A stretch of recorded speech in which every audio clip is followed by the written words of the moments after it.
the son. Hey, cameraman, what's his name? Barnaby, what? That's not his name. Play the intro. God, you need a haircut.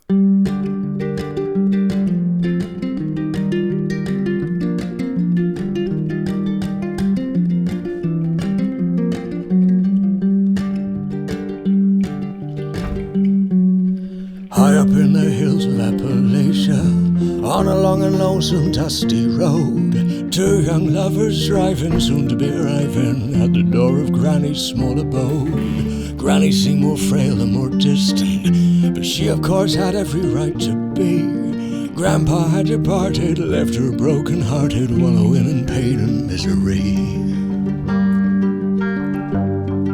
The house too was unusually untidy, with a ropey washing line strung through the hall. Granny once so proper, living like a squatter, smells like she's not showering and all.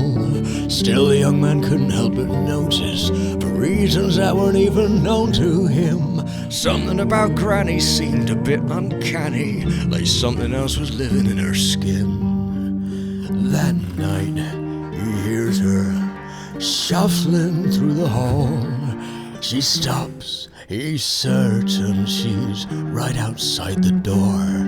He twists the doorknob and hopes it's just a dream. He steps outside to realize Granny's nowhere to be seen. The morning daylight brings an explanation. What a fool he'd been the night before. Laundry in the hallway, hanging near the doorway. That's why she'd been shuffling by the door. He laughs and tells a story to his girlfriend, who Granny had sleep in a different room. She smiled but was thinking of dreams where she'd been sinking the plague the poor girl's sleep the whole night through. Granny's mood was sour over breakfast. The young man fetches water from the tap. She takes one look at the cup and instantly throws up, saying, "Are you trying to kill me with that crap?" The girlfriend too was feeling quite off colour. Those awful dreams kept coming every night, and sometimes when she'd wake she would wander to the lake and watch the moonlit ripples glowing bright. And then it hits her, a vision clear as day. She rubs her eyelids, it doesn't go away. A rush of terror slicing through her soul, a narrative so chilling. Listen, this is how it goes. Long ago in this very location, a group of ancient settlers did dwell. There lived a maiden who made a living aiding other women with their reproductive health. From the group there came an accusation from some man that we nowadays call a snitch. This once dejected lover riled many others and named her as their version of a witch. They bound her limbs and took her to the water, and just as they were lowering her in, before she was submerged, she muttered one last curse: "May all the women murder all the men." That evening they had a celebration. They shimmied to the rhythm of the band. On returning from the dance, as if in a kind of trance, every woman slashed the throat of every man.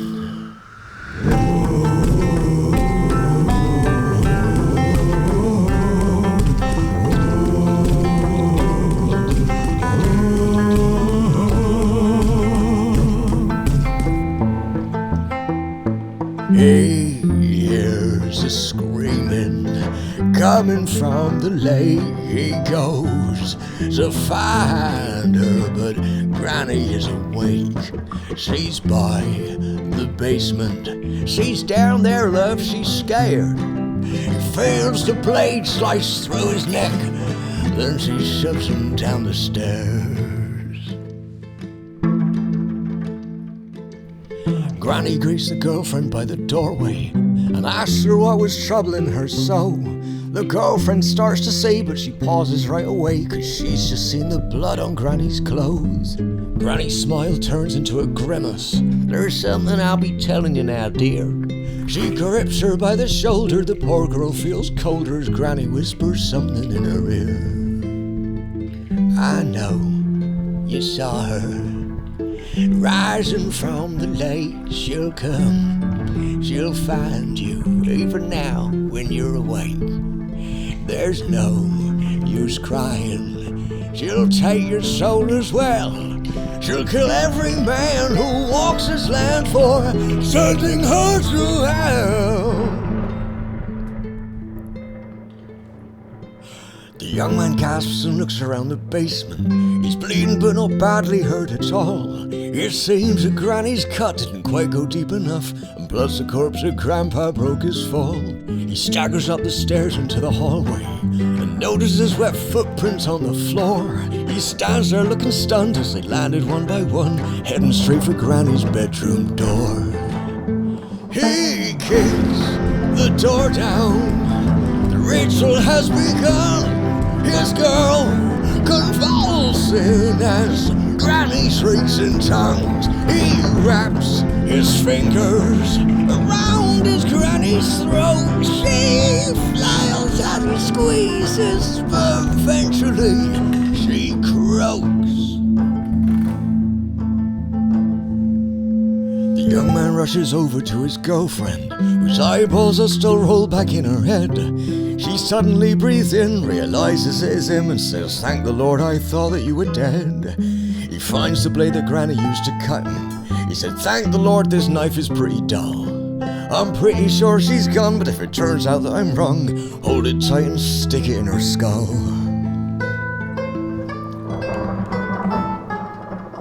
The young man gathers up all their belongings and tells her that it's time for them to go. He quickly gets a drink of cold water from the sink and grabs a few more glasses for the road. He goes to hand one over to his girlfriend. The room around her spins and starts to fade. Her head is getting light and she feels her fingers tight, wrapping round the handle of the blade.